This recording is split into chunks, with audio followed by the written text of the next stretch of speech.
ሰማያዊ ምግቧን ይዞ መጣ። ሁሉም ሞከረ፣ ራቃቸው ይላል። ለእነሱ አልተገባም።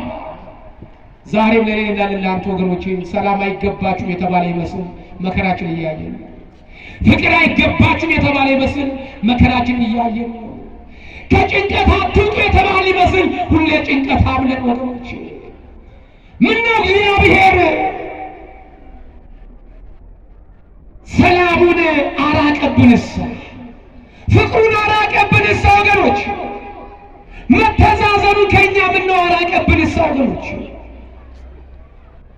በዚህ ጊዜ ፈቀቅ ያሉ እነዛ አረጋውያን ምናልባት ለኛ ይሆናል ብለው ሲሞክሩ አልተሳካም። ከነሱ መልአኩ ይዞ ሸሽ ወደ ላይ። በዚህ ጊዜ ዘካርያስ እንዲህ አለ፣ ሐና አላት፣ ምናልባት ይሄ የመጣው ሰማያዊ ምግብ ለልጅ ብላቴና ከሆነ እስኪ ለማረጋገጥ ልጅቷን ቁጭ አርጊያትና ዞር በይ አላት። ዞር በይ። በዚህ ጊዜ ቅድስት ሐና ያቺ 3 ዓመት የሞላትን ብላቴና አስቀመጠቻት፣ ቤተ መቅደስ ላይ አስቀመጠቻት።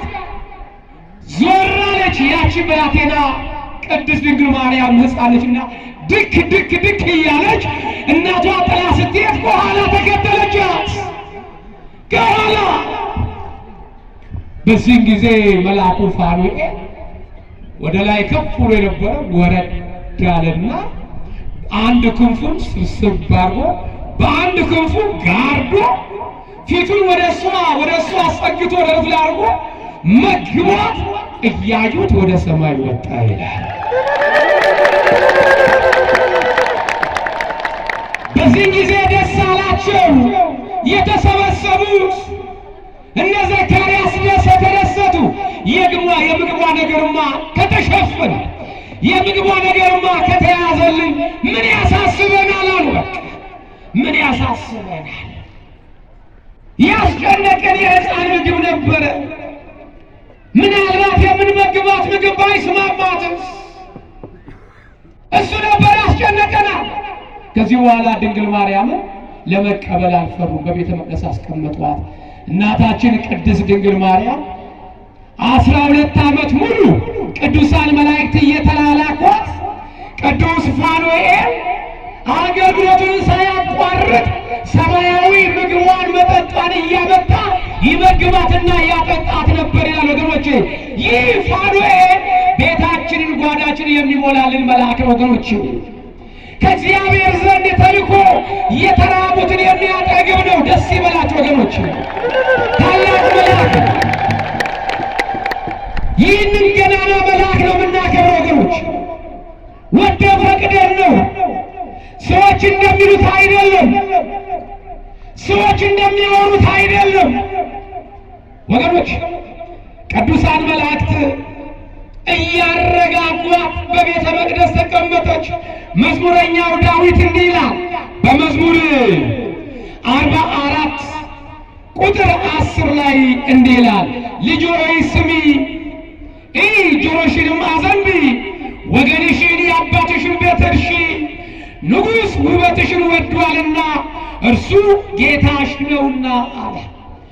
ከዚህ በኋላ ቤተሰብሽን እርሺ ያለ ቅዱስ ልጅ ሆይ ስሚ፣ ንጉሥ ውበትሽን ወዷል። እናታችን ቅድስት ሐና አንድ ልጇን መተኪያ የሌላትን በሰርግና ያገኘቻትን ታሪኳን የቀየረችላትን ሐዘኗን ያስረሳችላትን ድንግል ማርያምን ወስደው ለቤተ መቅደስ ሰጡ። ስጦታን የተማረች እናታችን ቅድስት ድንግል ማርያም ስጦታን ከእናት ከአባቷ ተመራለችና እሷም ደግሞ ስጦታ መስጠት ፈለገች። ማን? ቅድስት ድንግል ማርያም። ስጦታን በስጦታ ድሮም ከክፉ የተገኘ ልጅ ክፉ ይሆናል።